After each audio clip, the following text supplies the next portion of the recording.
La inflación sobrepasa los 9 puntos. El dólar se debilita aquí dentro de los Estados Unidos, cada día compramos menos con él. Sin embargo, ese mismo dólar se fortalece frente a otras monedas. Por ejemplo, hoy entró en paridad con el euro por primera vez en 20 años. ¿Cómo es esto posible? Tenemos a un economista que sabe exactamente su materia y que nos va a tratar de explicar, ¿no? Igual todo el panorama mundial con lo que está sucediendo. Tulio Rodríguez, economista, asesor financiero, muchísimas gracias por estar aquí con nosotros. Muchas gracias, Juan Manuel. Primero, ¿qué significa que la inflación esté por encima de 9 puntos? Bueno, hay que explicarlo de una manera gráfica. Cuando uno iba hace 3 años al automercado con $100, llenaba el carrito completo. 2 años después llenaba solo la mitad del carrito, 2 años después llenaba solo el pedazo donde iban los niños con los mismos $100. Ese es el contenido, el significado de la inflación, que el mismo billete cada vez compra menos. Ese es el elemento más peligroso para cualquier sociedad, ese es el elemento más peligroso para cualquier líder, porque se destruye lo que es la base del poder adquisitivo de la sociedad. ¿Qué significa eso? Es pobreza colectiva, es el significado de la inflación.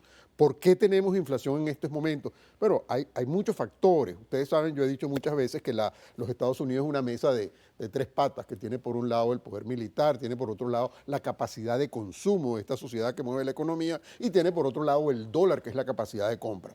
Nosotros venimos de una situación verdaderamente compleja en los últimos 4 años que tiene que ver con los últimos 2 años de Trump. Sí, se paró el mundo con la pandemia. Se paró el mundo con la pandemia y después ahora en los 2 años de esta administración también fue lo mismo. Se imprimieron todos los trillones de dólares que ya se venían imprimiendo. A ver, ¿por qué lo imprimen? Si todos los economistas, si ustedes le dijeron, bueno, todos los que no estaban muy permeados ideológicamente, le dijeron, si usted imprime esa cantidad de billetes, si usted le inyecta esa cantidad de circulante a la economía, va a haber inflación.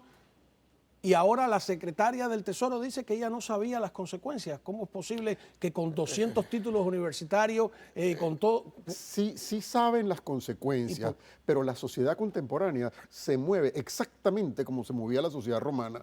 Pan y circo se llamaba en la época de Nerón. Entonces tú tienes que seguir que el político hace que la fiesta continúe. ¿Y cómo hace que la fiesta continúe? Endeudando el país. Hoy tienes 30 trillones. ¿Cómo usas uno de los pilares de la palanca que tienes? Y ese es el gran peligro. El problema que tenemos ahora es que nosotros tenemos una situación interna y una situación externa, porque el dólar es la moneda esencial de acceso. Los Estados Unidos representan el 21.42% de la riqueza y distribución mundial del Producto Territorial Bruto Mundial.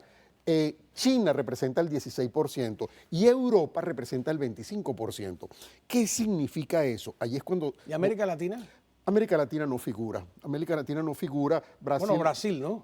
Brasil representa el 2%, México representa el 1,43%, porque son poblaciones pequeñas con un poder adquisitivo verdaderamente limitado y cuando lo comparas con el resto... Esa gráfica nosotros la habíamos mostrado hace unos días acá. Yo tengo otra gráfica sobre el que hoy es la primera página, nosotros la reinterpretamos del New York Times, que es la inflación vista en perspectiva. En el año 74 estaba en 11.05.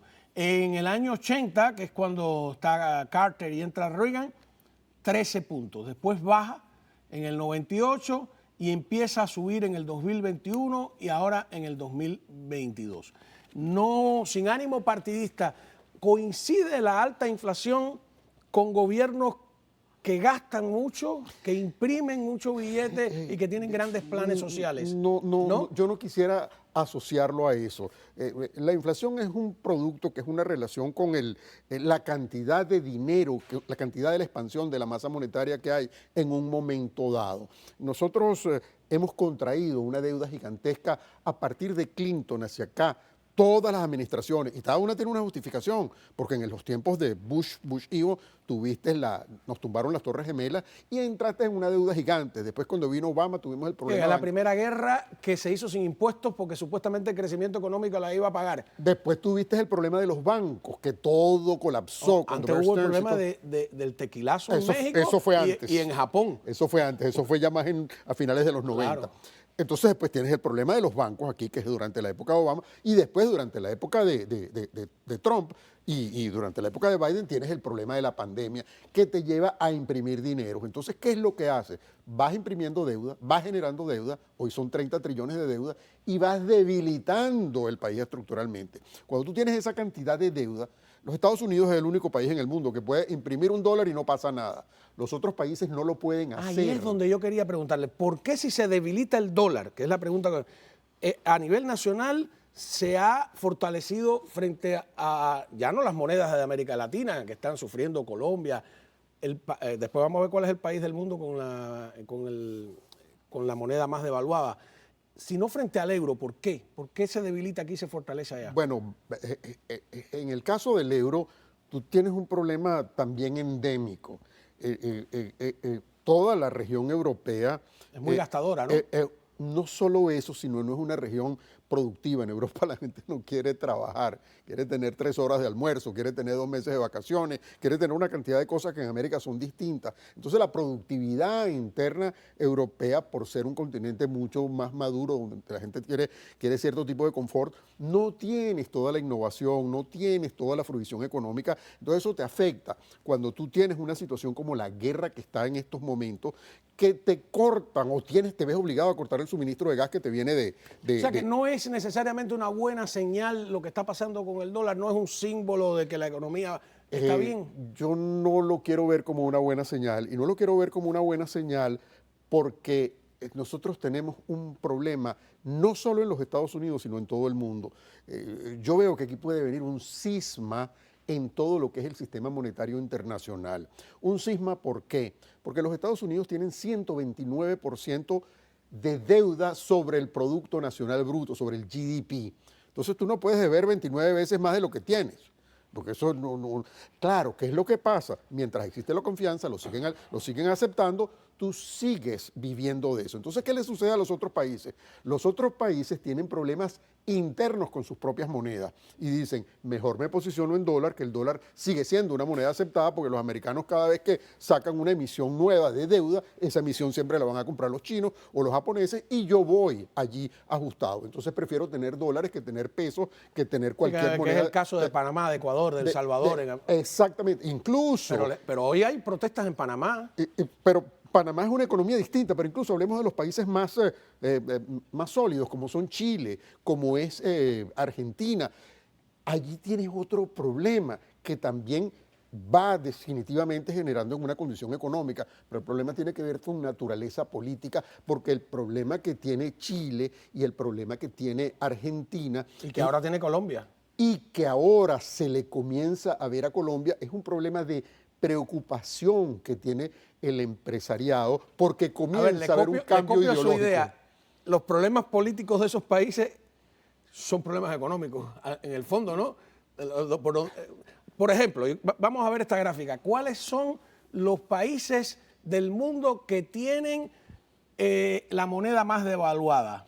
La inflación, Venezuela es el país del mundo con el mayor número de inflación, 167%, seguido de Turquía con el 78%, Argentina, 60% de inflación, Rusia, 15%, ¿no? Polonia, Estados Unidos es el noveno de abajo hacia arriba, con el 9.1%, no está nada bien. Y ahora vamos a ver la otra cara de la moneda, los países con menos inflación. Arabia Saudí es el país del mundo con menos inflación, 2.2. China con el 2.5. Claro, ahí está cogida un poco de Hong Kong. Japón, Suiza, bueno, Japón que tuvo un problema, como decíamos, financiero. Taiwán, Indonesia, Australia, Singapur, Francia, Corea del Sur. ¿Qué dice? Esa gráfica dice algo muy interesante. Qué bueno que la pusieron. Los países con menor inflación, en estos momentos, eso no es siempre, porque eso es dinámico, los países con menor inflación son los que tienen menor interdependencia internacional, que son más autónomos de alguna manera.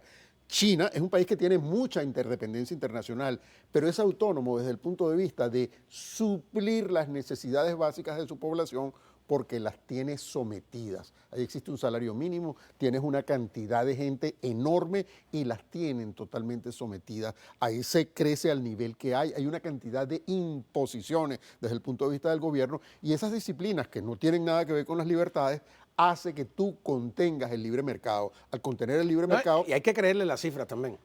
Bueno, eso hay que revisarlo. Es otro problema. Y al contener el libre mercado, eso no evoluciona y los precios se controlan mejor. En la medida que tú tienes apertura, entonces tú tienes, en Japón que es un país tú lo puedes catalogar de un país capitalista, pero en el fondo tiene una cantidad... Sí, es bastante socialista en muchos aspectos. Tiene una cantidad de reglas muy severas y tú ves muchos de esos países que los analizas, a pesar de que parecen estar bajo el esquema de las libertades, tienen una cantidad de reglas que los controlan. Y Venezuela, por ejemplo, que es el país del mundo, según esa gráfica, con la mayor... Sin embargo, dice que hay como una economía dolarizada, subterránea. Yo tengo por ley, Juan Manuel, yo vivo aquí hace 40 años y tengo por ley no opinar sobre Venezuela, simplemente porque vivo aquí hace 40 años. El ejemplo de Venezuela es un país que es una cosa que a mí me entristece mucho, pero ya que me haces la pregunta, llenar un tanque de gasolina hace 40 años en Venezuela. Yo hice un reportaje una vez en Caracas donde llené el auto y después compré un galón de agua y me había costado más el galón de agua que llenar el auto. Exactamente, eso costaba, el litro de gasolina costaba 15 centavos de bolívar, que pudiera ser como... Nada, yo sé que... 5 centavos de... Yo sé que me costó más el agua. 5 centavos de dólar. Entonces, ¿qué pasa? Ese país fueron como las capas de una cebolla, que la fuiste quitando a través de una situación que es verdaderamente indescriptible y al final te quedó solamente el toconcito. Esos dólares que estás viendo ahora no son dólares productivos generados por la economía. Esos son dólares que están viniendo por eso de dije una que cantidad, como un mercado negro que hay ahí. de una cantidad de mecanismos. Hay gente que tiene algunos dólares por una cantidad de razones y eso fluye, pero eso no va a ser permanente hasta que tú no tengas una economía estructurada. Y ahora se van a sentir golpeados con lo que está pasando. Sí, sin duda. Inventaron de todo. Le agradezco de verdad la presencia. No nos cabe el tema en un solo segmento, así que le invito a que regrese porque esto va a seguir. Y necesitamos, por supuesto, personas con conocimiento. Tulio Rodríguez, economista, asesor financiero. A la vuelta,